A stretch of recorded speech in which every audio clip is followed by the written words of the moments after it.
Bismillahirrahmanirrahim. Assalamualaikum warahmatullahi wabarakatuh.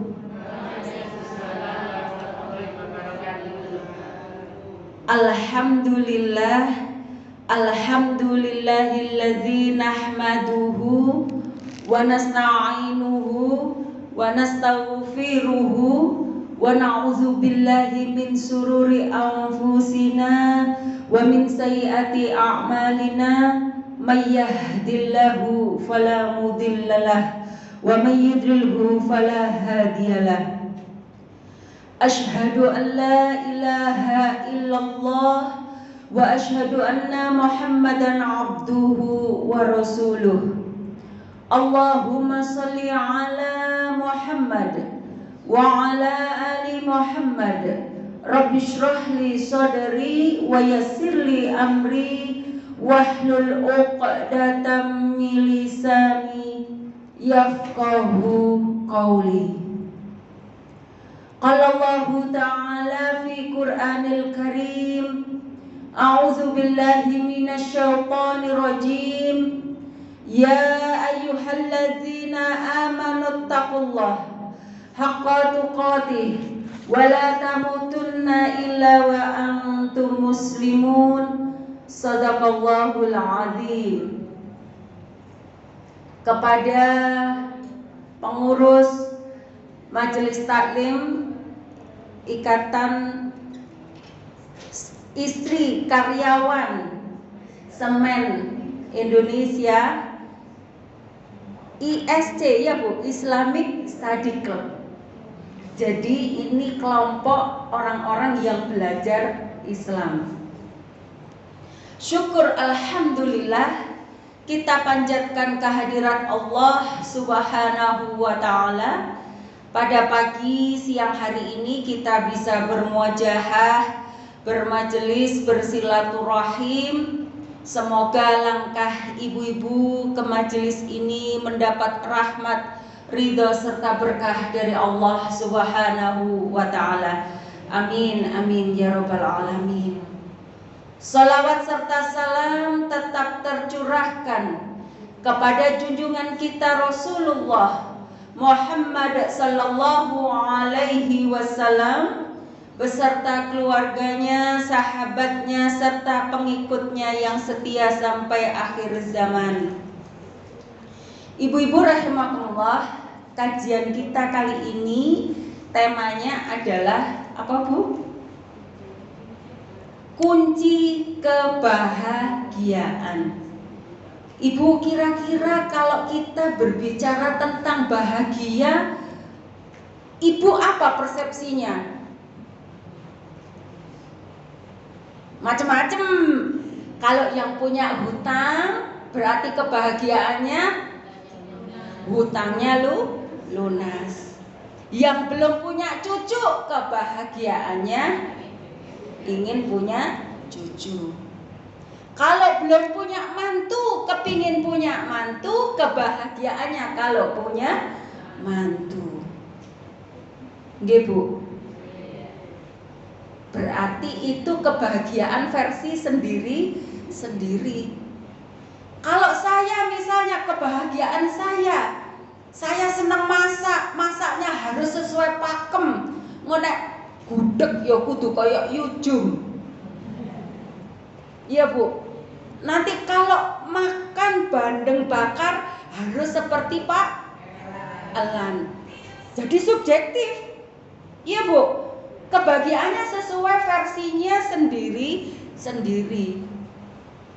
Boleh-boleh saja, asal tidak melanggar syariat, tidak apa-apa. Ya Bu. Karena ibadah itu ada dua jenis, dua macam. Satu ibadah al-khas atau ibadah maudhah. Yang kedua ibadah ghairu maudhah atau ibadah am, umum. Ibadah al-khas itu khusus, ibadah satunya umum, al-am. Kita diciptakan Allah untuk apa Bu? Wa ma khalaqtul jinna wal insa illa budun. Dan tidaklah Allah ciptakan jin dan manusia untuk beribadah. Ibu-ibu, jenengan kalau wisata, ada tempat wisata jenengan ayunan, bandulan, ibadah napa mboten? Ibadah napa mboten? Anak-anak hobinya apa? Yang punya cucu bermain. Bermain itu ibadah napa mboten? Ibu nate tumbas BH? Tumbas BH ibadah napa mboten? Salat ibadah. Ada orang Bu masuk masjid salat khusyuk bahkan saking khusyuknya keluar nyuri sandal, nyuri sepatu. Konangan ditanya, "Pak, kenapa Pak? Habis sholat kok nyuri sandal sepatu?" Sholat itu ibadah, nyuri sepatu itu profesi. Berarti ada perbedaan. Iya, berarti ayunan bandulan suka. Wong gak tek wudu, gak tek nawaitu. Bandulane dudu ibadah. Engko nek waya salat masjid ibadah. Nah, ini persepsi yang salah. Padahal kita diciptakan Allah di muka bumi ini untuk beribadah. Jadi mulai bangun tidur sampai tidur lagi, bangun lagi, itu ibadah. Mulai bayi perocot sampai ke liang lahat itu ibadah. Tapi kenapa ada pemisahan-pemisahan sehingga jadi pemahaman sekuler? Profesi boleh korupsi. Kalau sholat khusyuk, ketoke khusyuk. Nggak bisa seperti ini. Ibu-ibu rahimahullah, maka bedanya apa ibadah khusus sama ibadah am? Ibadah khusus, ini prolog dulu ya Bu ya, biar paham. Nanti kita bahagianya biar sempurna. Ibadah khusus, al-khas atau ibadah maghfirah itu harus sesuai syariat. Harus ittiba'ur rasul. Harus mengikuti Rasulullah Muhammad sallallahu alaihi wasallam. Harus mengikuti syariat. Salat sebagaimana salat kamu seperti Rasulullah. Puasa sebagaimana kamu puasa seperti Rasulullah. Sedangkan ibadah umum adalah semua aktivitas selagi itu tidak melanggar syariat, itu juga ibadah. Tidur, makan, sekolah, belanja, melayani suami, momong cucu misalnya, momong anak, nganterkan sekolah, belanja, pegang gadget sekalipun, itu ibadah asal tidak melanggar syariat. Zaman Rasulullah ada gadget enggak Bu? Tidak ada, tapi sekarang kita menggunakan gadget untuk ibadah asal tidak melanggar syariat. Nah, orang beribadah ini Bu, baik al-khas ataupun al-am, itu wajib terikat dengan 4 hal, 4 kaidah. Pertama, apa Bu yang dikatakan ibadah, baik ibadah khusus atau ibadah am? 1, terikat dengan niat.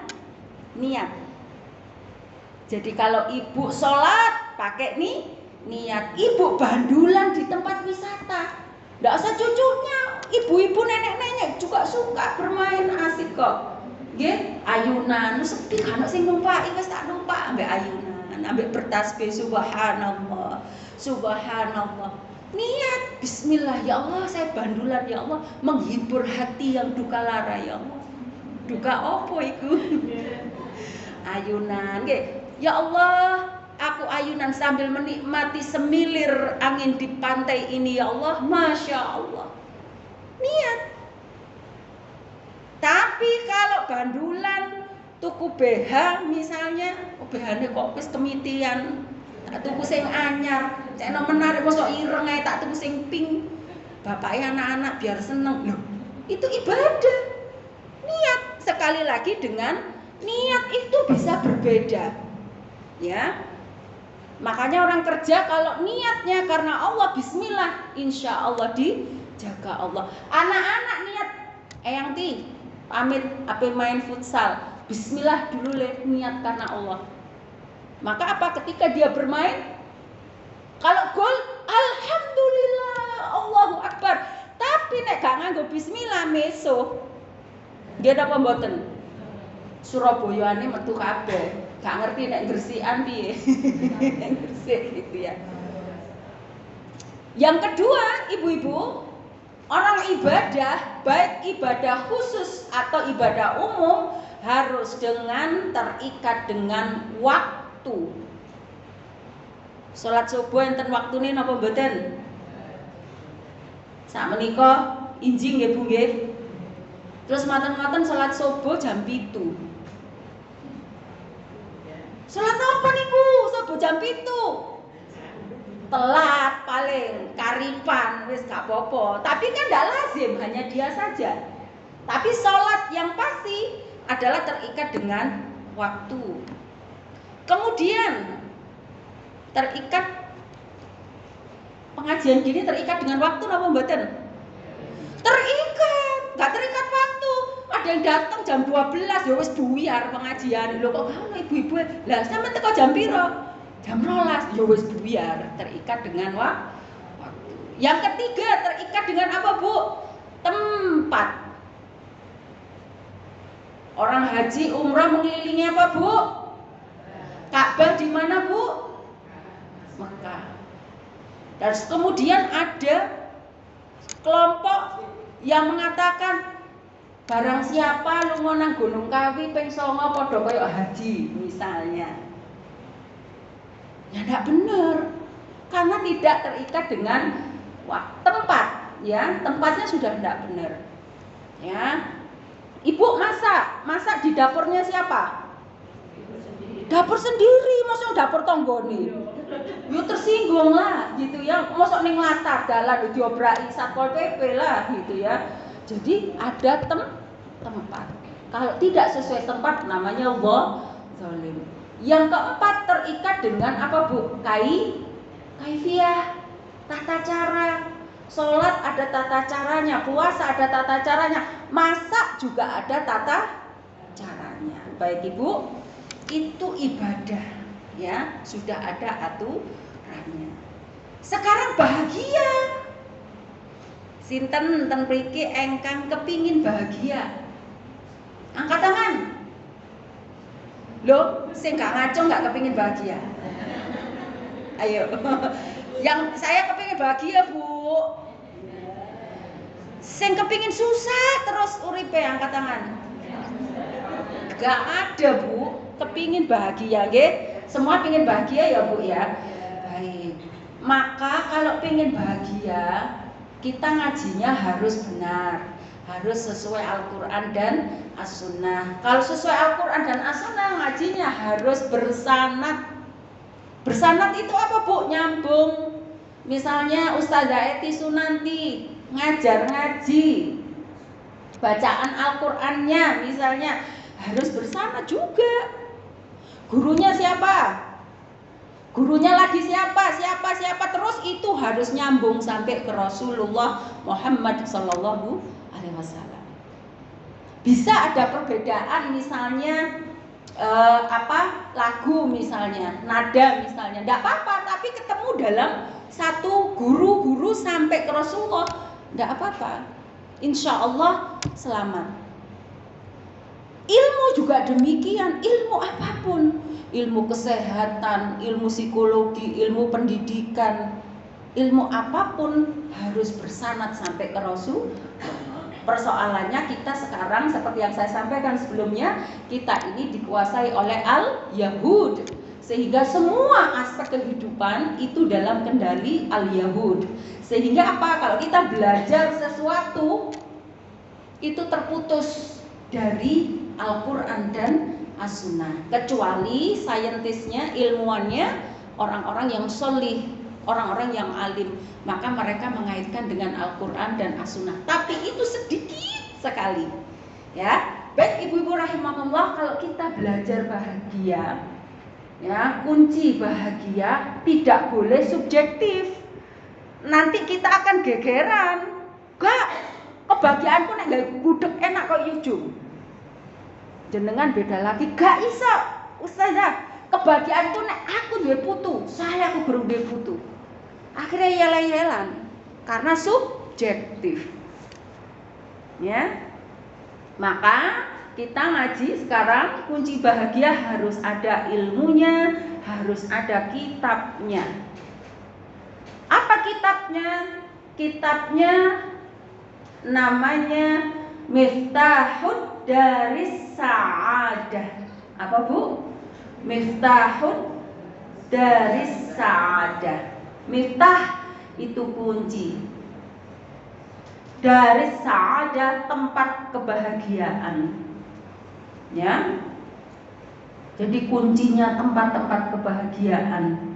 Ada kitabnya. Siapa yang menulis? Yang menulis kitab tersebut adalah Syekh Ibnu Al-Qayyim Al-Jauziyah. Ibnu Al-Qayyim Al-Jauziyah itu muridnya Ibnu Taimiyah.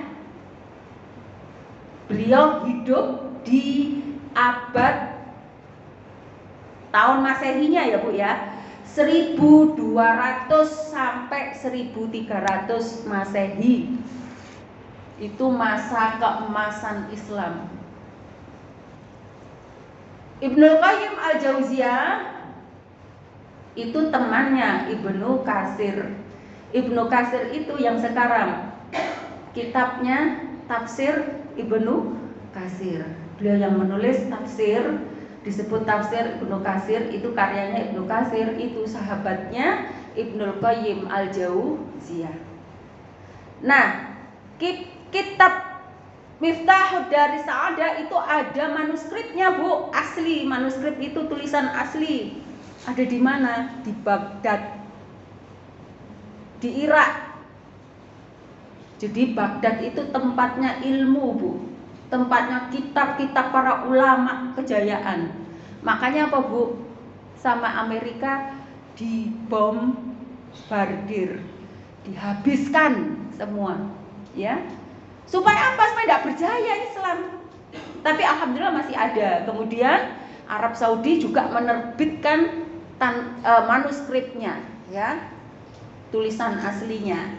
Nah, saya punya itu yang sudah diterjemahkan, ya, oleh para ulama-ulama. Itu ada 3 jilid Ibu.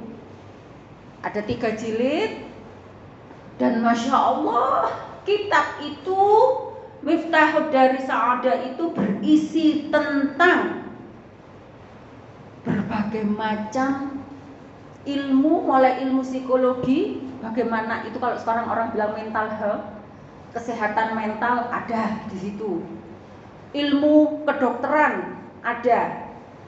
Ilmu fisika ada. Ilmu astronomi ada. Ilmu hewan-hewan biologi ada, ilmu tanaman-tanaman ada. Jadi sampai di situ ada dibahas tentang kaki binatang, itu ada di situ. Tanaman apa. Di Al-Qur'annya itu apa, hadisnya, Masya Allah. Saya menangis Bu, baca kitab itu menangis. Karena apa? Karena amat disayangkan para ilmuwan zaman sekarang jauh dari apa Bu? Al-Quran dan As-Sunnah, sehingga apa? Ketika mereka dicuci otaknya sedikit oleh kaum liberalis, sudah jadi liberal. Dicuci otaknya sudah jadi komunis. Ya. Nauzubillah min dzalik. Nah, ibu-ibu rahimahullah, yang saya sampaikan kali ini adalah masih mukadimahnya saja, karena tidak mungkin saya akan menyampaikan 3 kitab. Tidak mungkin ya. Jadi ini masih mukadimahnya yang nanti akan memotivasi kita semua supaya kita ini bahagia. Ya. Jadi kata Ibnul Qayyim Al-Jauziyah, kalau kepingin bahagia itu Bu, caranya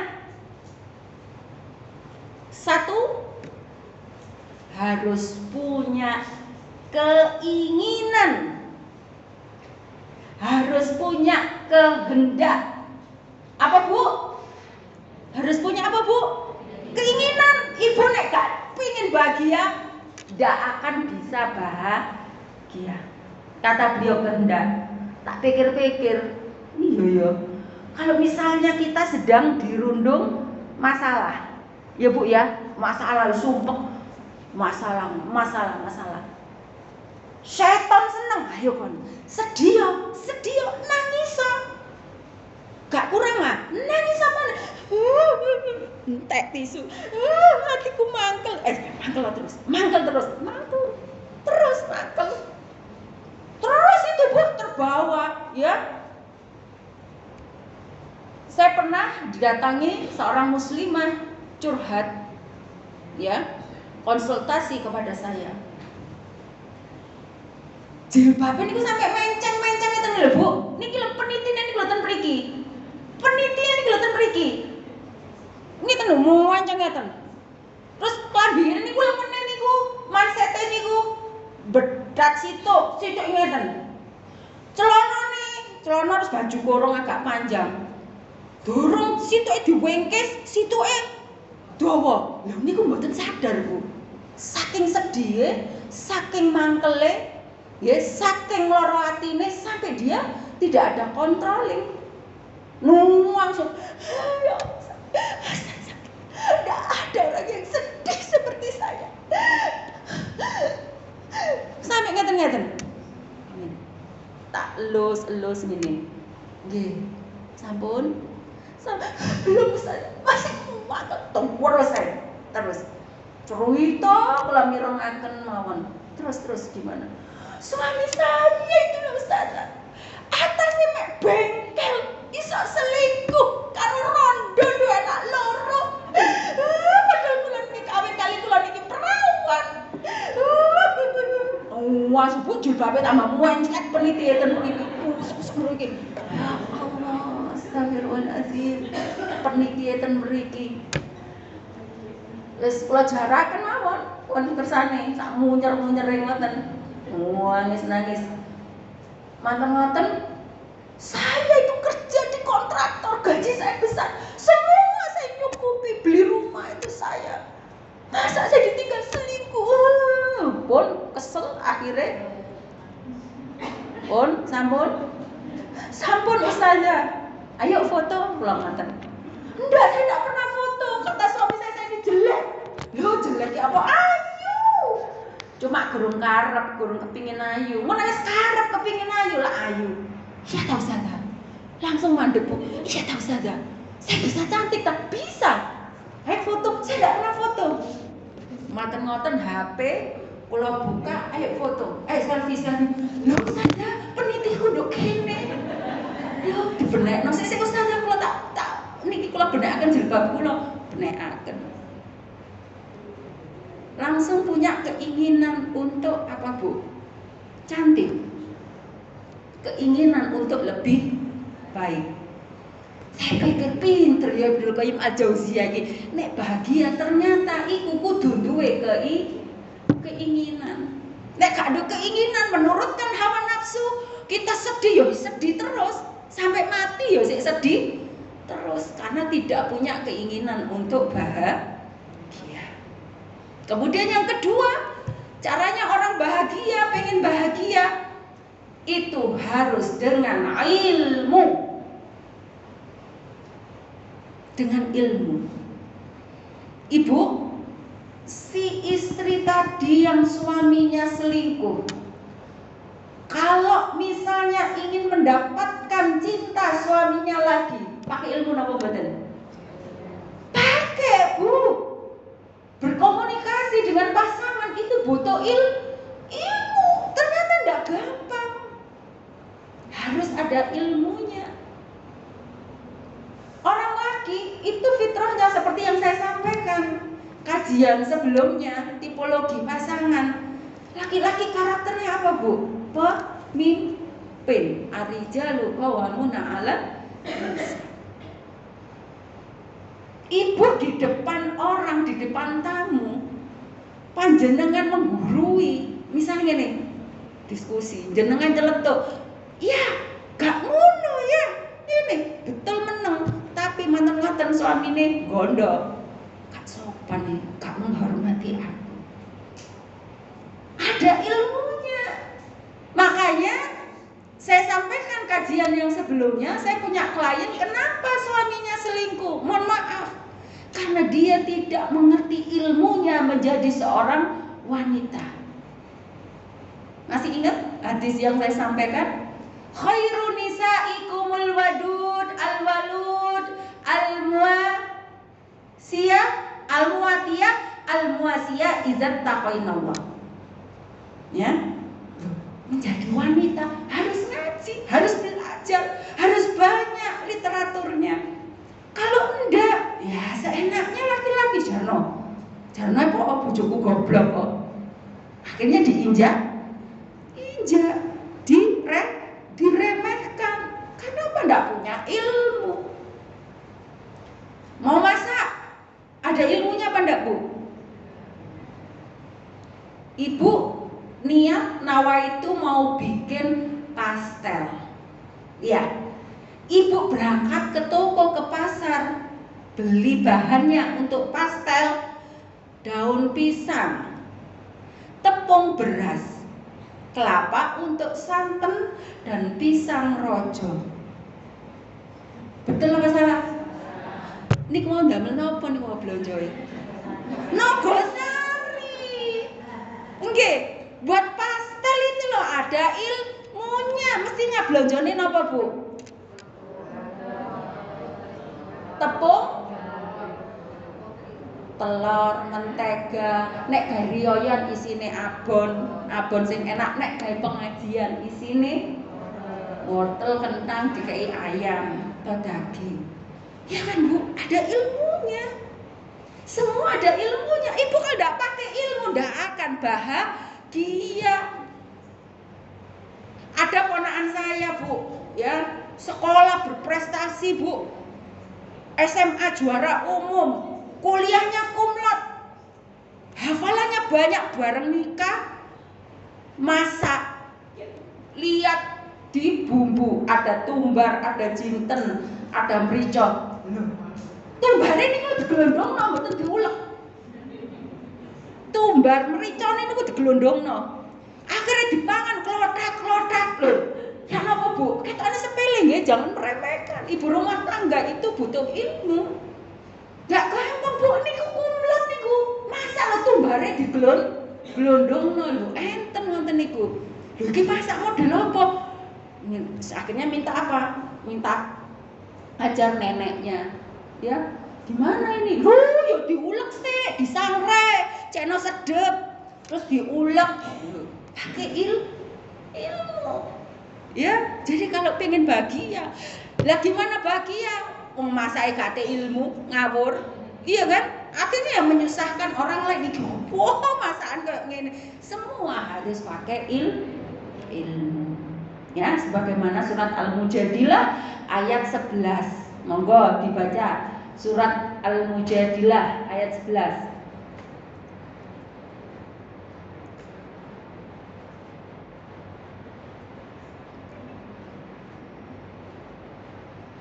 Surat berapa, Bu?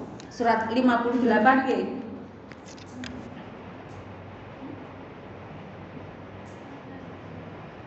Sudah ketemu?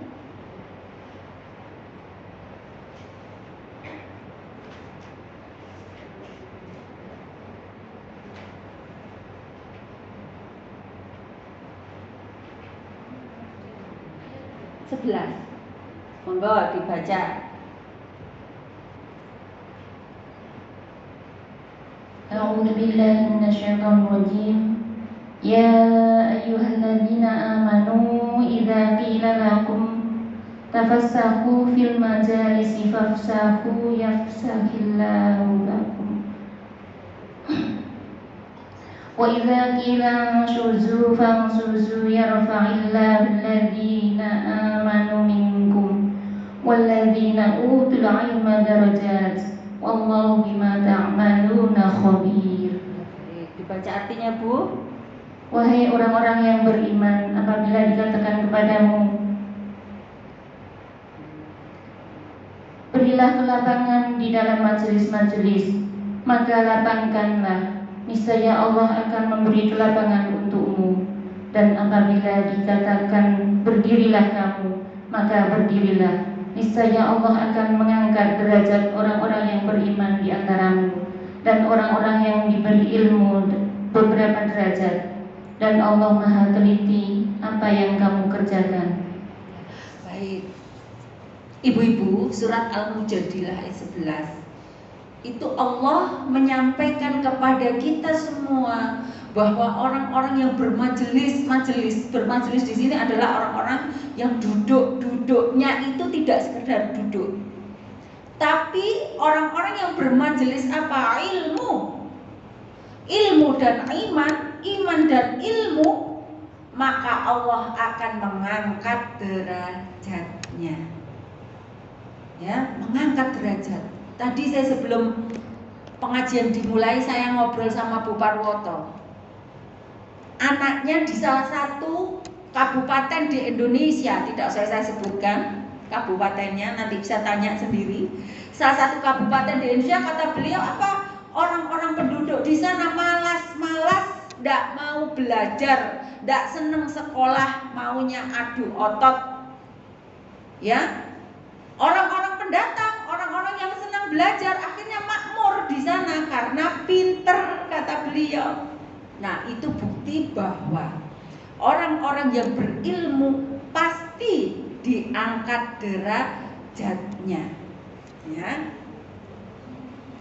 Ibu-ibu rahimakumullah, maka dari itu kita semua yang hadir di sini itu harus punya effort, ya, punya upaya semangat untuk menjadi bahagia, itu dengan cara punya kemauan dan ilmu. Ibu kepingin apa sekarang? Kalau ibu persoalannya ada masalah dengan suaminya, persoalannya di komunikasinya, ibu belajar tentang ilmu komunikasi dengan pasangan. Kalau sekarang persoalannya masak kok gak tahu enak, mesti dicacat anake. Misalnya, Bu, jangan tersinggung. Mah, mas kok ngene sih, mah? Aku tuku rawon nang rumah makan iku kok rasanya ngene. Belajar bila perlu. Jangan ibu mematikan apa, Bu? Kritik yang membangun. Kan iku cerewet, gak bersyukur. Syukur-syukur kan tak masak, no. Jangan begitu, Bu. Ya, sekarang itu banyak, bukan sekarang, ya sering ibu-ibu itu menjadi apa? Diktator, otoriter. Ya, bener kabeh ibu kuwabe salah. Anak ini anakku itu urusanku, gak usah melok-melok. Nah, gitu. Nggak boleh. Kasihan, Bu. Anak-anak yang tidak bisa berekspresi di dalam rumah, maka dia akan berekspresi di luar rumah sebagaimana orang-orang yang mau menerima dia apa adanya. Padahal rumah itu adalah tempat berpulang.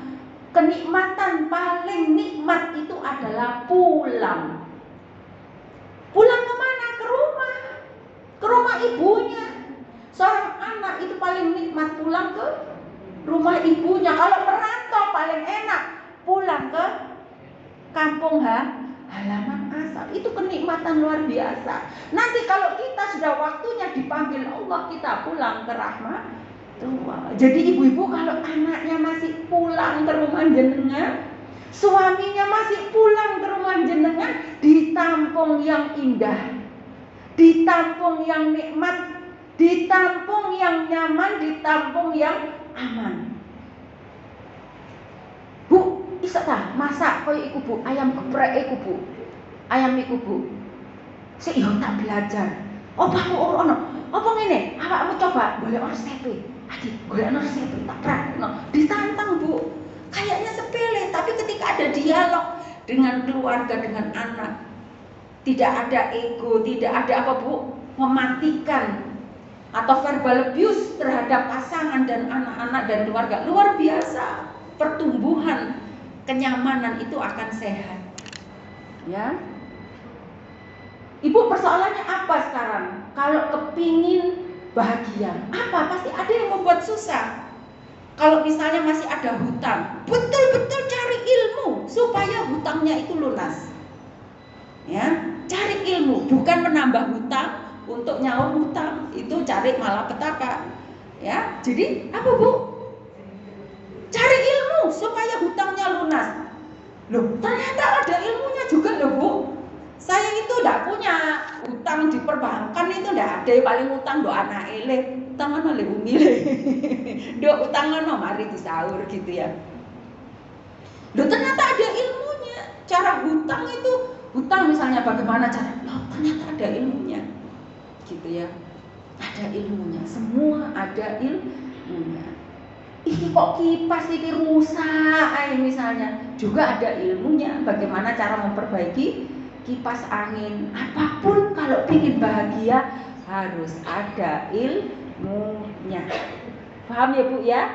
Jadi apapun persoalan kita, maka kalau kita ingin bahagia harus ada keinginan, kemauan, kehendak. Yang kedua ada ilmunya. Dan itu sesuai dengan kebutuhan kita masing-masing. Kemudian selanjutnya, tahapan selanjutnya untuk kunci pertama sudah kita buka ya.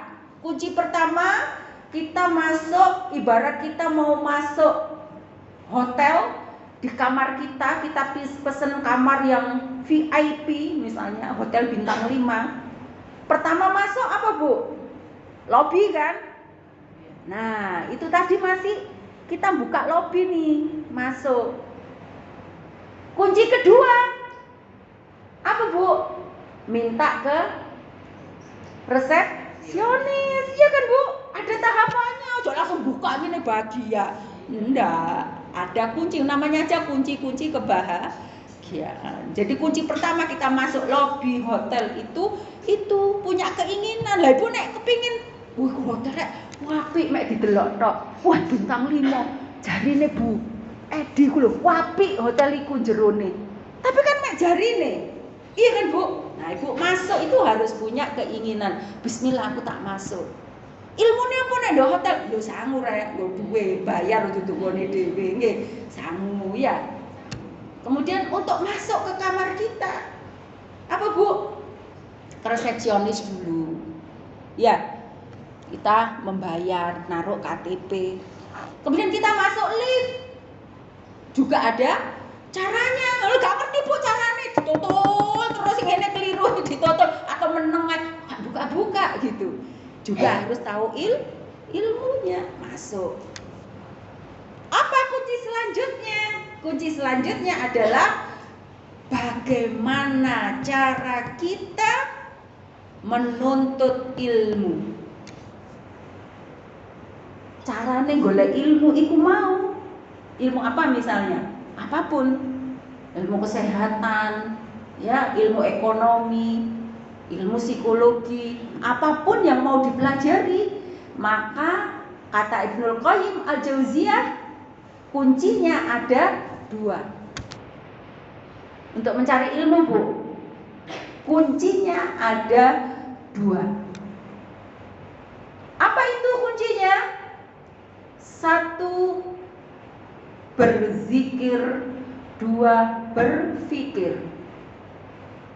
Dibolak-balik sama saja, atau berpikir dan berzikir. Saya camkan, saya tafakur. Iya ya, bener ya, pinter. Berzikir dan berpikir. Ternyata ibu-ibu setelah didalami, ya, kenapa harus berpikir dan berzikir? Tidak boleh dipisahkan. Ini kunci selanjutnya supaya bahagia. Tidak boleh dipisah. Kalau ibu kunci namung setunggal, zikir tok misalnya, gak ada berpikir, las kontrol Bu. Ibu pernah lihat enggak ada orang yang berzikir sampai hilang kontrol? Pernah lihat atau enggak? di TikTok, di YouTube ada lo sampai jongger walik, sampai terpental-pental. Banyak Bu. Itu namanya berzikir tanpa berpikir. Akhirnya apa Bu? Yang masuk, karena dia tidak punya controlling. Meskipun itu yang diucapkan lafaz Allah, subhanallah, la. Tapi dia tidak menggunakan pikiran, hilang pikirannya. Maka yang masuk adalah syaitan wajib, kesurupan. Itu ada Bu, zikir, kemudian apa Bu? Jungkir walik, gak karuan mencolong-colong. Yang satu juga begitu, ada yang sampai kejang-kejang, sampai muntah-muntah. Muntah-muntahnya bukan muntah-muntah yang ini ya, sama kayak epilepsi gitu. Ya, nggak boleh. Ini kata Ibnu Qayyim al-Jauziyah, berzikir tanpa berpikir. Jadi ibu-ibu, minimal kalau ibu-ibu habis sholat kan berzikir ya Bu ya. Zikir pertama apa yang diucapkan setelah sholat? Istighfar. Ini ibu harus punya controlling yang bagus. Ketika punya controlling yang bagus, maka ketika salam, Assalamualaikum warahmatullahi wabarakatuh. Assalamualaikum warahmatullahi wabarakatuh. Astagfirullah. Controllingnya ada Bu. Jadi ketika controllingnya ada, lafadznya itu benar. Astagfirullah. Astagfirullah. Tapi kalau tidak pakai pikiran, atau ngomong apa? Itu kata artinya gitu ya. Astagfirullah gitu ya. Apa artinya Bu astagfirullah? Apa artinya astagfirullah? Aku mohon ampun kepada Allah. Kalau ditambahi azim, astagfirullahalazim, aku mohon ampun kepada Allah yang Maha Agung. Nah, itu harus tahu artinya. Kalaupun tidak tahu artinya, misalnya yang khusyuk. Khusyuk itu bagian dari punya controlling yang bagus dalam kondisi kesadaran yang penuh. Jadi ibu-ibu rahimakumullah, oleh karena itu ketika kita ada persoalan apapun, kita tidak boleh ngeblank, tidak boleh baper berlama-lama, tidak boleh sedih berlarut-larut. Ya, kenapa? La tahzan innallaha ma'ana. Jangan bersedih, sesungguhnya Allah bersama kita.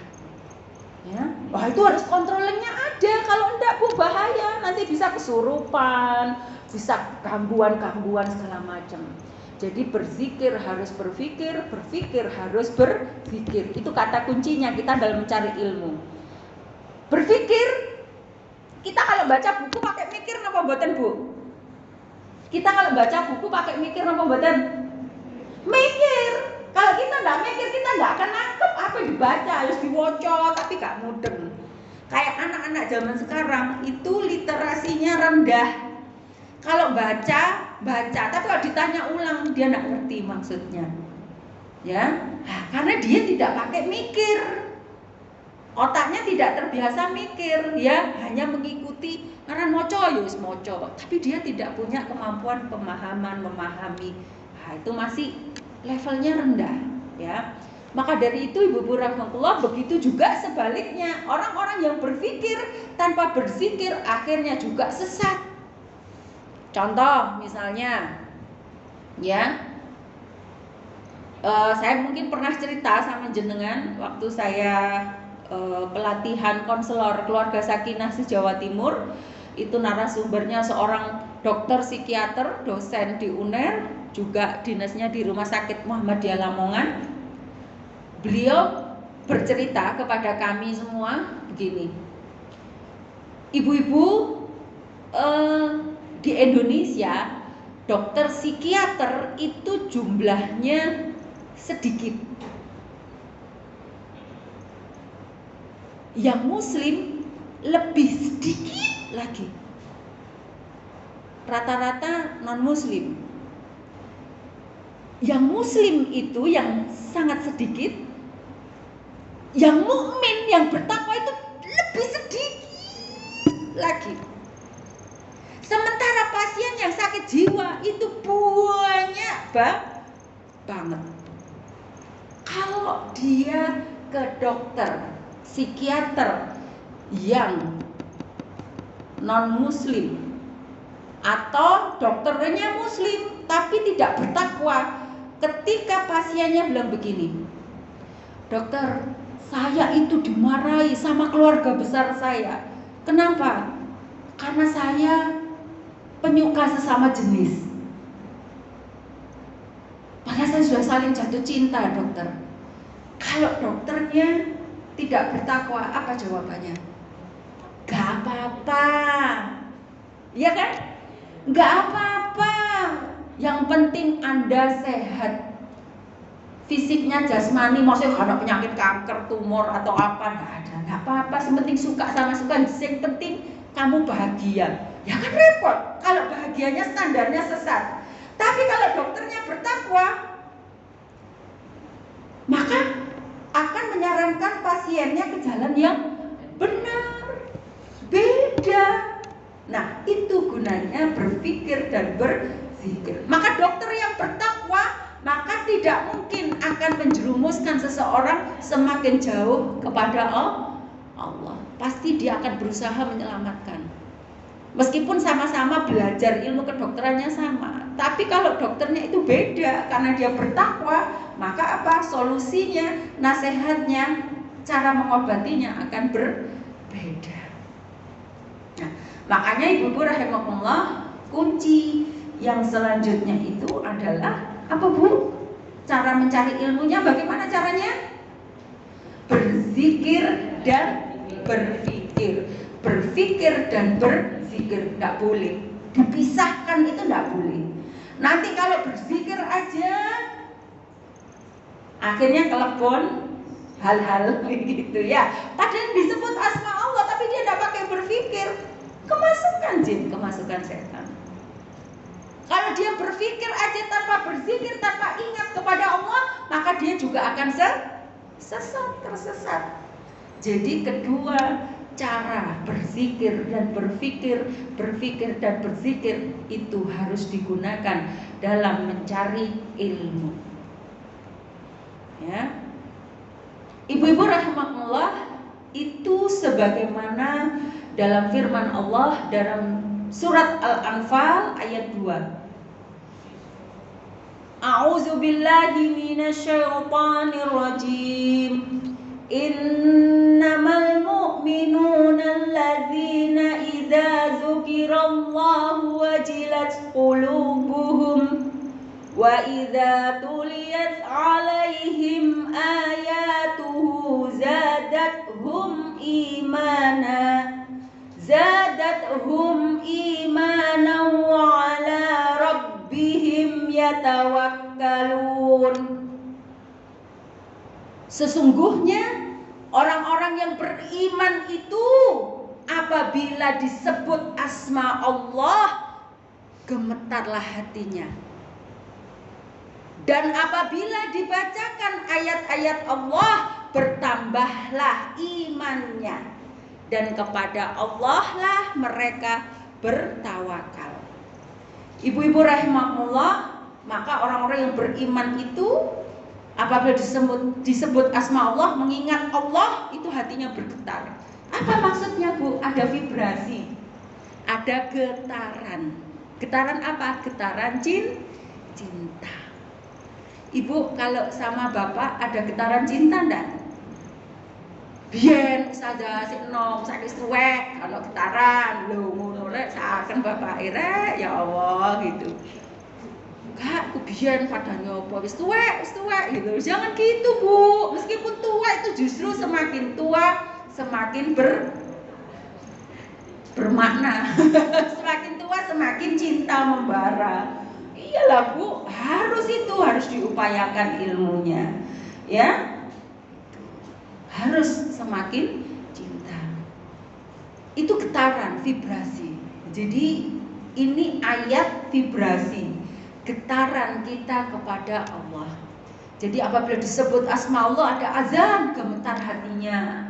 Ya, ada kalau sudah nyekel HP kadung asik bean sik balesi WA.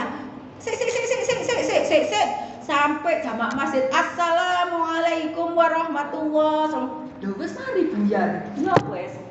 Karena vibrasinya kurang, ya sehingga apa? WA-nya berlanjut sampai azannya, sholatnya sampai wes salam. Ya. Nemen karena vibrasinya kurang itu tadi ya. Kemudian ibu-ibu rahimahullah, apabila dibacakan ayat Allah, nah ini ngaji diusahakan tahu artinya. Jadi ibu-ibu kalau membaca Al-Quran, ibu membaca Al-Quran toh itu sudah ada vibrasinya, sudah meruqyah diri. Ya, insya Allah orang-orang yang membaca Al-Quran, rajin baca Al-Quran itu fadilahnya apa Bu? Tidak gampang pikun, ya, tidak gampang pikun kalau rajin baca Al-Quran setiap hari. Karena apa? Sudah meruqyah diri sendiri. Fadilah kedua, kalau kita tahu artinya, luar biasa Bu, cerdas tambah cerdas, ya, tahu artinya lagi dan kemudian ayat per ayat, nggak usah semua Bu, satu ayat ibu implementasikan dalam kehidupan sehari, tambah hebat, tambah luar biasa. Ya, 10 ayat saja dipraktekkan, dahsyat Bu. Ibu sudah menjadi orang yang out of the box. 10 ayat aja, ya, dipraktekkan. Wah, 10 ayat misalnya, ibu mau ngambil apa? Ayat sedekah, dibaca, dipraktekkan, luar biasa. Fadilahnya luar biasa. Menuntut ilmu dipraktekkan luar biasa. Ya. Ibu, saya mau tanya. Tuntunan wudu itu ada di mana? Wudu ada di mana? Sumber dalilnya?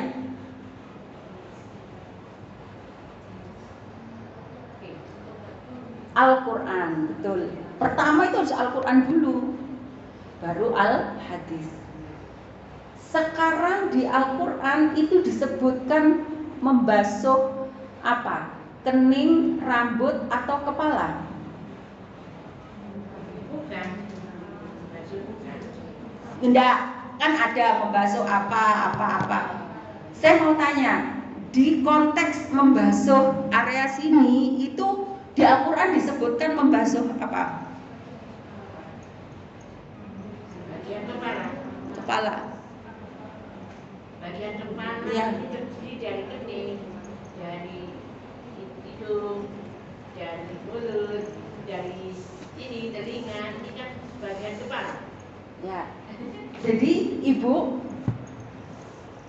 maka berbeda orang yang ngaji dengan tidak berbeda. Ada pertanyaan begini, Ustazah kalau rambutnya panjang gimana basuhnya? Tidak ditemukan di ayat ataupun di hadis itu membasuh rambut itu tidak ada. Jadi entah rambutnya pendek, entah rambutnya panjang, tidak ada masalah. Harus panjang terus kemudian dibasuh gini, rambutnya sampai dawa gini. Itu namanya keramas. Di ayat disebutkan membasuh kepala. Basuh kepala, ya kepala aja. Tapi karena kurangnya ilmu, maka apa? Akhirnya kalau melihat ibu-ibu wudhu, bukan di sini, ibu-ibu wudhu di tempat lain, gini, pik, gini. Ini namanya apa? Nutul kening. Nah, itu tidak ada dalilnya, tidak ada hujahnya, gitu ya. Yang betul adalah membasuh kepala. Tangan dua, ya, langsung ke telinga. Nah, gitu, ya. Jadi beda Bu, orang yang membaca Al-Quran, makanya dan apabila dibacakan ayat-ayat Al-Quran, maka bertambahlah imannya. Karena apa? Nanti ketika dia semakin berilmu, Kenapa sih kok membasuh kepala? Kenapa sih kok telinga? Setelah diteliti secara sains itu ketemu semua, Bu. Kaki misalnya, kenapa jari-jari gitu ya? Kenapa yang dibersihin itu kuku-kuku kaki itu? Itu ternyata Masya Allah ketika dikaitkan dengan ilmu kesehatan ketemu semua. Oh gitu.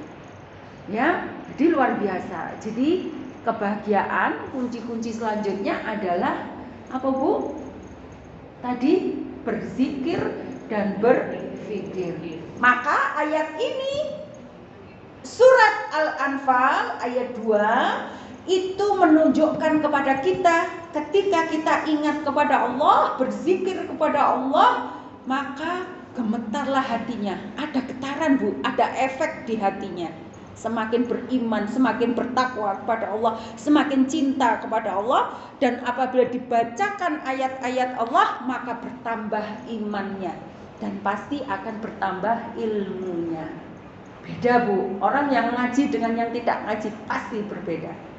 Ya, ibu-ibu rahimakumullah, monggo diunjuk, Bu, monggo, enggak usah tegang-tegang loh ya. Kalau haus diminum, kuenya mau didahar nggih monggo, enggak usah sungkan-sungkan. Nanti pas ada yang belum sarapan, aduh kerucuk-kerucuk ngrungokno ceramah gak mari-mari.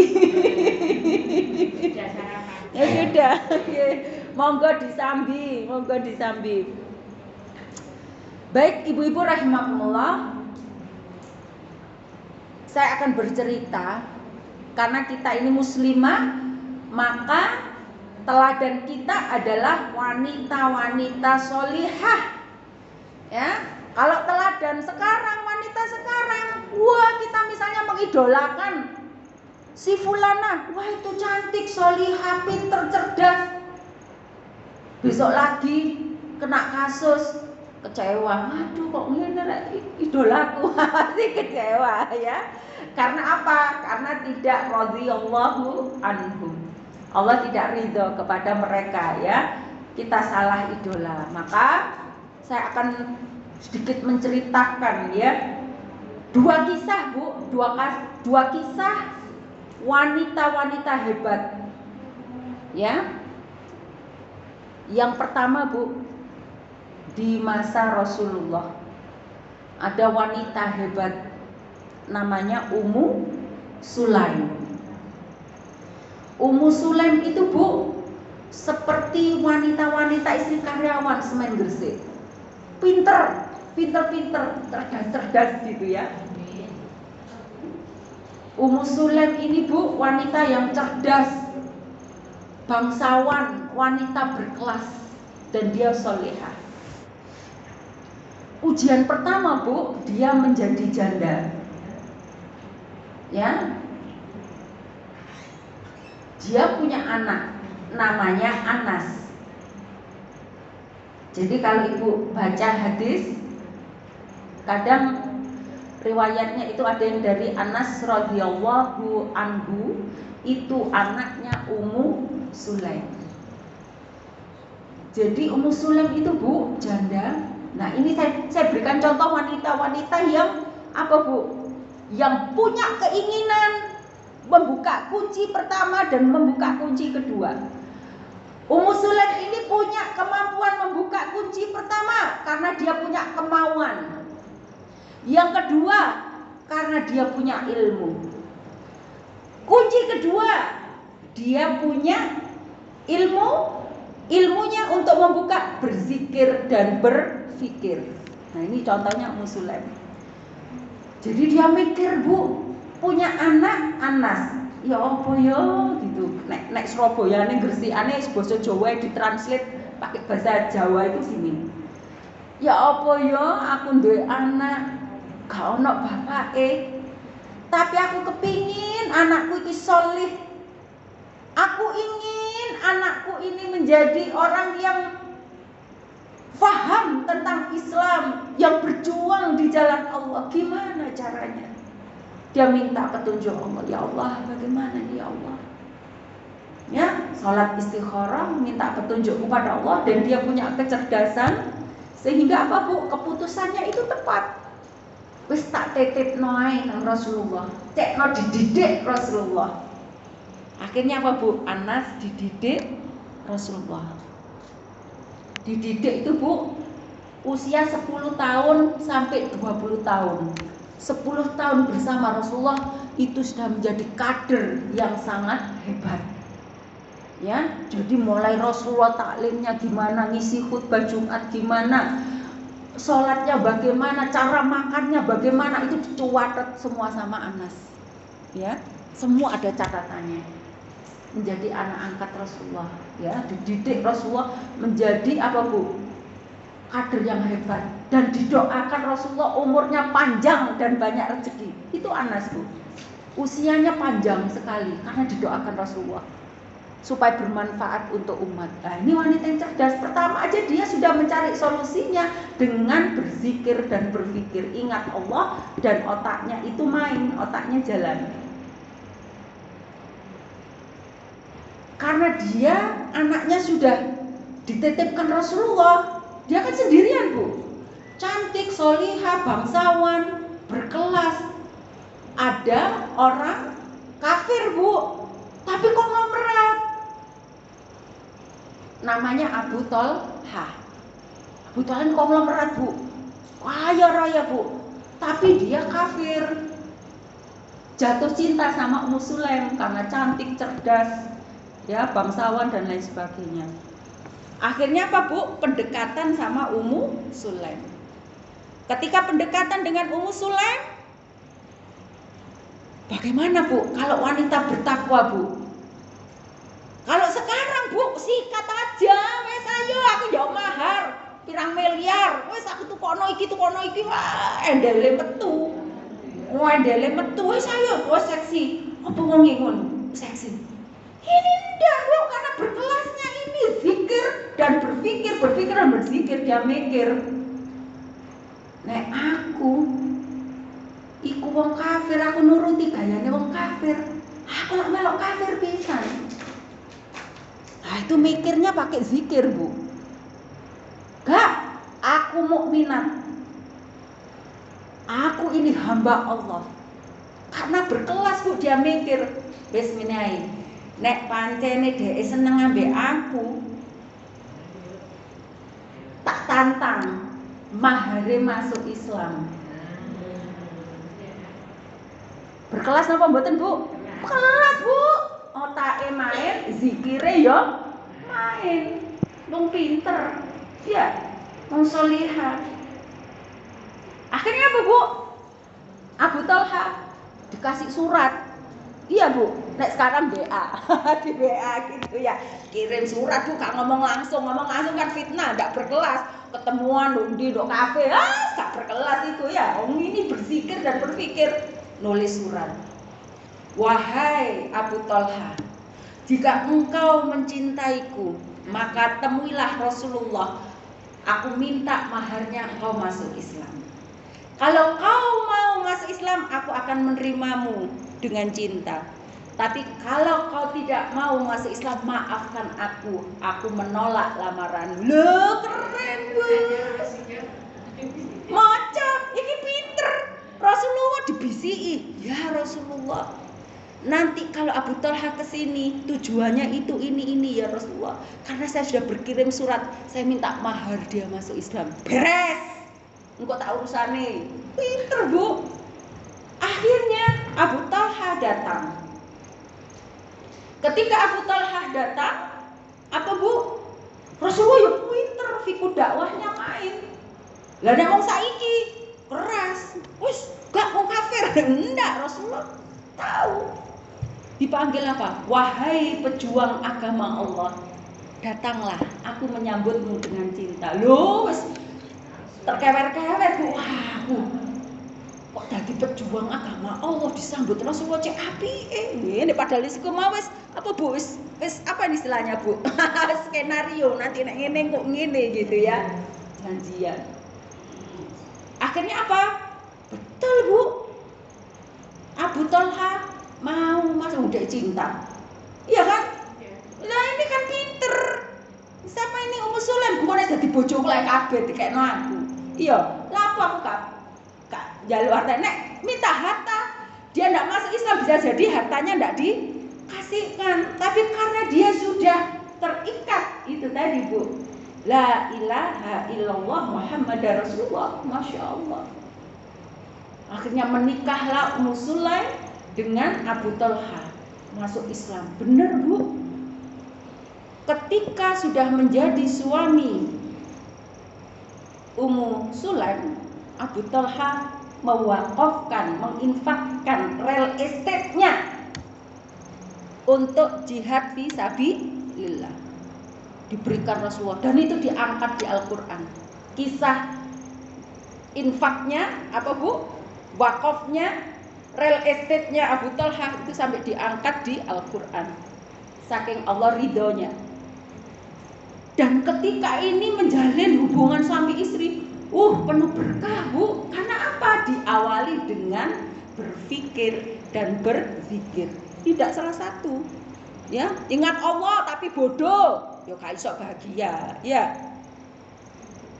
Pinter tapi gak ingat Allah, gak iso bahagia. Dua-duanya itu harus jadi satu. Akhirnya apa Bu? Benar, keluarganya bahagia, sangat mencintai, saling mengasihi, dan luar biasa pelayanannya si istri kepada suami pada istrinya ini luar biasa. Sampai punya anaknya kecil balita, dia punya burung, ya, burung piaraannya, ya, itu sampai ketika burungnya mati, itu Rasulullah yang menghibur. Sampai sahabat-sahabatnya, ya Rasulullah ngatasi burung mati ae lho lapo. Ojo ngono. Anak itu juga punya perasaan. Jadi dihibur setiap Rasulullah pulang jamaah. Apa le? Burungnya mati. Oh ya, nanti kapan-kapan dapat lagi ya, misalnya kayak sekarang. Ya, dihibur sampai anak itu hilang kesedihannya. Dan apa yang terjadi Bu? Anaknya ini suatu hari Abu Talha berangkat berjihad jauh, luar negeri ya, luar kota, luar jauh dah. Anaknya ini, anak kesayangannya ini meninggal dunia. Misalnya ibu, suaminya tugas, misalnya bapak tugas semen, misalnya ibu di sini, bapak pas tugas di Jakarta atau di Sulawesi misalnya, terus anaknya meninggal, apa yang dilakukan ibu? Telepon, sambat, panik ya. Anaknya meninggal ibu, apa yang dilakukan pertama kali? Anaknya siji kesayangan yo, bapak iki cuwin tanam menang anak dipanggil. Ya napa Bu? Nah ibu lho jenengan kali kula ya napa reaksine? Lemesnya nasa semaput misalnya, ya apa sih? Sedih ya napa? Tapi sekali lagi Ummu Sulaim itu Bu fondasinya kuat, zikire kuat, mikire yo kuat. Apa yang dilakukan? Langsung dia menginstruksikan kepada panglima perang yang berjalan pas itu, atau orang utusan menyampaikan kabar, jangan ada yang menyampaikan kepada suami saya bahwa anak ini meninggal. Biarkan dari mulut saya sendiri yang menyampaikan di suatu saat yang pas. Saya sendiri yang menyampaikan. Loh, bagus Bu. Karena apa? Punya pikir, punya zikir. Jadi apa yang dilakukan itu penuh dengan controlling yang baik. Gak ada yang berani Bu, gak ada yang berani melaporkan. Sampai beberapa waktu lama suaminya datang, dia dengar kabar suaminya mau datang nih, ya kan? Langsung dia dandan, ayo Bu mau mandi, pakai lolor, pakai skincare, wes yes boy ayo lah, wes pakai baju lingerie yang bagus, cantik, ya, masak sing enak, wes disuambut terus kayak parfum, aroma wes enak. Suami datang, assalamualaikum, waalaikumsalam sayang, apa kabar Beb? Ya Allah Beb, gitu ya. I love you too, I miss you too. Gitu Bu, romantis kan? Khairun nisaikumul wadud. Wanita yang terbaik di antara kalian adalah wanita yang romantis, penuh cinta. Durayu Bu. Ayo sayang makan dulu, ini aku masak enak. Mau masak enak. Mau kan Bu lah, enak dek masakane sampean. Iya Mas. Habis itu dilayani Bu di tempat tidur. Ayo dilayani sampai puas, sampai tertidur nyenyak. Setelah itu suaminya terbangun baru mencari anaknya. Ya, ketika mencari anaknya, Dek, mana Dek anak kita, kesayangan kita? Istrinya menjawab apa? Beb, kita ini kepunyaan siapa? Maksudnya gak mudeng Bu ya. Loh, kita ini loh kepunyaan siapa? Aku, kamu ini loh kepunyaannya siapa gitu. Maksudmu? Loh, kita ini loh siapa yang punya kita, yang punya alam semesta, kita ini yang menciptakan siapa? Ya Allah lah. Berarti kita ini punyanya siapa? Punyanya Allah lah. Kalau Allah cinta sama kita, kita mau dipanggil Allah, kita penuhi enggak panggilannya? Ya kita penuhilah gitu. Iya kan? Nah, berarti anak kita itu punyanya siapa? Loh gitu Bu, saya kayak ngono loh Bu. Anak kita itu punyanya siapa? Maksudmu? Anak kita itu punyanya siapa, Beb? Ya punyanya Allah lah. Kalau dipanggil Allah, gimana? Ya terserah Allah. Loh, apa maksudmu kok dipanggil Allah? Baru Bu, sampai terhipnotis Bu. Karena pelayanan istrinya itu benar-benar membawa kendali, controllingnya itu luar biasa. Ya. Akhirnya apa suaminya? Loh, maksudnya apa anak kita dipanggil Allah? Ya kan dia miliknya Allah. Allah kan cinta sama anak kita. Lah kalau dipanggil sama pemiliknya, ya terserah yang punya. Emosi Bu. Karena apa? Merasa gak dikabari. Kok cek iso awakmu iku aku dimasakno koyo ngene, dilayani koyo ngene. Kok iso? Tego-tego ngamuk Bu. Abu Thalhah lari bergegas menemui Rasulullah. Ya Rasulullah gitu. Dulu datang waktu melamar ya Bu ya. Sekarang komplain Bu. Istri saya itu seperti apa? Dia kok begitu ya Rasulullah? Aku tidak dikabari kalau anakku dipanggil Allah. Masa tega-teganya dia masaklah, melayani. Apa jawaban Rasulullah? Wahai Abu Thalhah, sesungguhnya aku mendengar kabar dari langit. Hubunganmu yang tadi dengan istrimu akan menghasilkan anak yang akan membawamu kebahagiaan dunia dan akhirat. Betul Bu? Jadi hubungan intim yang tadi itu punya anak dan anaknya itu menjadi orang besar. Seperti itu. Ya. Akhirnya Kak Situ ngamuk Bu, salah kabar ke surga. Dan istrimu itu ahlul jannah. Allah karena adabnya, karena akhlaknya, karena zikirnya, karena fikirnya, istrimu itu adalah ahlul jannah. Yo Kak Sido ngamuk Bu, nang kita Rasulullah. Ya Allah matur nuwun, sepuntene sing kathah nggih Rasulullah, saya ini keras. Ya saya salah karena saya tidak punya ilmu. Sementara istri saya punya ilmu, punya zikir dan punya fikir. Ibu-ibu rahimahullah, gimana? Lanjut satu cerita lagi atau cukup? Karena di undangan jam 9 sampai jam 11. Kalau jenengan capek ya sudah, kita cukupkan sekian, mungkin dilanjutkan tanya jawab. Kalau tidak capek, saya kasih bonus lagi satu cerita. Boleh. Tidak capek ya? Saya khawatir capek Bu, ulang longgo terus keju. Baik, saya tambah satu lagi kisah wanita. Tapi ini tidak di zaman Rasulullah, tapi di zaman tabi'in. Ya, tabi'in. Siapa itu?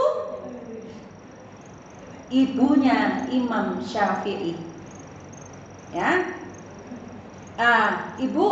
Ibunya Imam Syafi'i itu namanya Fatimah. Imam Syafi'i yang terkenal itu Imam mazhab yang warga Nahdlatul Ulama ya, memakai mazhab Imam Syafi'i. Nah, ini saya angkat ceritanya Imam Syafi'i. Jadi Fatimah ini punya suami namanya Idris. Nah, Imam Syafi'i aslinya itu namanya Muhammad bin Idris. Ya, bin sampai Syafi'i. Jadi Syafi'i itu nama mbah buyutnya yang alim, terkenal sebagai ulama besar. Jadi dia dipanggil Asy-Syafi'i. Syafi'i. Aslinya mana? Aslinya beliau itu orang tuanya itu aslinya Mekah, Bu. Ya, bapak ibunya Mekah dan masih nasabnya keturunan Rasulullah. Jadi masih keturunan Ali bin Abi Thalib, suami istri ini masih sama-sama kerabat. Ya, suami istri. Nah, dari Mekah beliau ini hijrah ke Palestina. Nah, hijrah ke Palestina, sayangnya Bu, qadarullah pasangan suami istri ini tidak beruntung di masalah ekonomi. Jadi miskin, Bu. Ya, miskin, tidak punya apa-apa. Nah, Imam Syafi'i dalam kandungan itu sudah apa, Bu? Ibunya itu penuh dengan tirakat. Tirakat itu dalam artian kedekatan kepada Allah. Jadi ibunya ini penghafal Al-Qur'an. Selalu pokoknya cinta Al-Qur'an, menghafal Al-Qur'an, membaca Al-Qur'an, mengamalkan Al-Qur'an, itu luar biasa. Nah, umur 2 tahun ayahnya Syafi'i, Idris ini meninggal. Yatimlah Syafi'i ini. Syafi'i kecil itu yatim. Karena merasa tidak mampu, Bu, secara ekonomi, dia tidak bisa nyekolahkan anaknya di sekolah yang hebat. Tapi karena si ibunya Imam Syafi'i ini orang hebat, orang zikir, orang fikir, maka dia punya apa, Bu? Kemauan. Makanya dia kalau ingin kebahagiaan apa, Bu? Punya kemauan dan punya ilmu. Aku harus menjadikan anakku ini, berupaya menjadikan anakku ini seorang yang berilmu, ilmu Al-Qur'an. Jadi usia 0 sampai 7 tahun itu dipegang ibunya sendiri, homeschooling, Bu. Hafalan Al-Qur'annya, bacaan Al-Qur'annya itu diajari ibunya sendiri dalam kondisi yatim dan menabung, Bu. Pokoknya aku nabung, anakku nanti tak kirim ke Mekah supaya di sana ketemu dengan apa, Bu? Keluarga besarnya dan dia belajar ilmu agama di Mekah. Jadi dia lahirnya itu di Gaza, Bu. Imam Syafi'i itu di Gaza, Palestina. Akhirnya apa, Bu? Umur 7 tahun si Syafi'i kecil itu sudah hafal Al-Qur'an. Ibunya sendiri yang membimbing, umur 7 tahun. Pendidikan ibunya itu cuma 2. Mencintai Al-Qur'an dan jujur. Ngajari jujur. Kamu harus jujur. Apapun yang terjadi, kamu harus jujur. Supaya kamu ditolong Allah. Ini orang miskin, Bu, janda miskin. Tapi dia bisa menabung untuk anaknya supaya anaknya apa? Supaya anaknya alim, berilmu, menjadi orang besar, menjadi orang hebat. Jadi Imam Syafi'i itu sejak kecil itu dididik ibunya untuk mencintai Al-Qur'an dan As-Sunnah. Mencintai Al-Qur'an dan Al-Hadis dan mengamalkan Al-Qur'an dan Al-Hadis itu sudah pondasinya sudah diajari ibunya. Ketika umur 7 tahun, Syafi'i kecil ini, Bu, sudah dikirim ke Mekah sendirian karena duitnya gak cukup. Sangune gak cukup. Jenengan nek ngeterno lomba, anake putune bae melok, ibuke melok kabeh. Wong duwike akeh, melok ngeterno kabeh. Niki mboten cukup. Anake dititipno napa, Bu? Kabilah. Rombongan nggih, rombongan safar. Bu, Pak, titip anak saya nanti ke Mekah. Nah, dititip kasih catatan, pertemukan dengan keluarganya ini. Dikasih sangu pinten, Bu? 400 dirham. Perak. 1 dirham itu sekarang kalau dikuruskan 75.000. Saya koleksi dirham, Bu. Ya, nyak dirham disimpan karena itu sunnah. Ya, kalau dinar 1 dinar 4,5 25 gram emas murni. Kalau 1 dirham itu perak, ya, itu sekarang nilainya 75.000. Jadi kalau dihitung itu sekitar 30 juta. Anak umur 7 tahun itu sudah membawa uang sekitar 30 juta. Rombongan berangkat karena sudah tekadnya bulat mencari ilmu, mau mondok pesantren gitu ya, dilepas.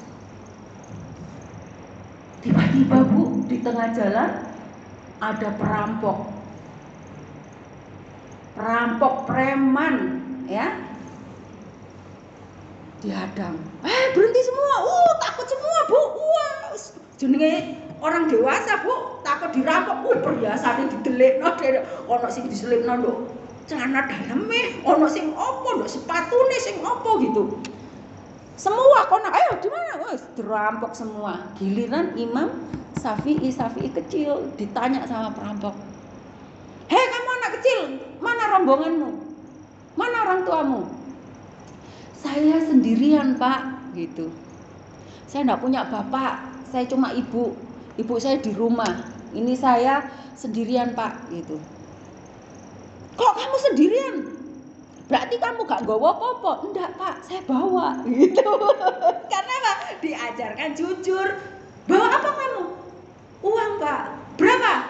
400 dirham. Gak percaya, bujuki kan.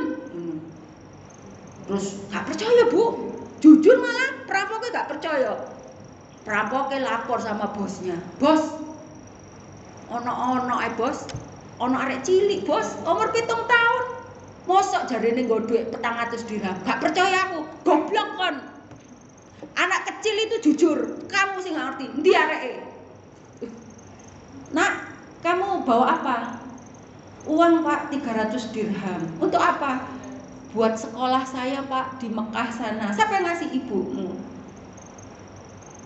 Serius? Iya, mana uangnya? Diambil Bu, ini Pak. Kamu kenapa jujur? Iya, karena kata ibu saya, orang beriman bertakwa kepada Allah itu harus jujur. Nya gitu Bu. Lu gemeter Bu, perampok, saya perampok. Klotekan. Aduh, ya Allah, astagfirullahaladzim. Gitu ya, harus jujur ya. Iya ya Allah, selama ini ya Allah, aku ini lupa kepadamu ya Allah. Tapi karena anak kecil ini, aku jadi ingat kepada Allah. Gemeter Bu. Langsung uang diberikan, semua harta yang dirampok kembalikan. Taubat saat itu perampok dan rombongannya hanya karena anak kecil Imam Syafi'i. Ya. Jadi orang itu Bu, kalau memang dasarnya kebahagiaannya itu sudah lurus, zikir dan fikir, maka akan menghasilkan orang-orang hebat seperti ini. Kayak Imam Syafi'i. Akhirnya apa Bu? Imam Syafi'i ke Mekah besar, akhirnya jadi orang hebat apa Bu? Di Mesir dia menjadi qadhi. Qadhi itu hakim yang adil, yang alim dan terkenal, masyhur sampai sekarang. Bahkan gelarnya Imam Syafi'i itu adalah ulama yang sesuai Al-Qur'an dan As-Sunnah. Ya, itu ada kitabnya Bu. Jadi enggak ngarang. Jadi Imam Syafi'i itu adalah pecinta Al-Qur'an dan As-Sunnah, ya. Baik ibu-ibu rahimakumullah, itu yang bisa saya sampaikan. Semoga saya dan panjenengan semua yang hadir di sini menjadi orang-orang yang mengerti dan mau membuka kunci-kunci kebahagiaan, dan insya Allah kita menjadi orang-orang yang bahagia baik di dunia maupun di akhirat. Amin, amin ya rabbal alamin. Monggo, mungkin ada yang bertanya?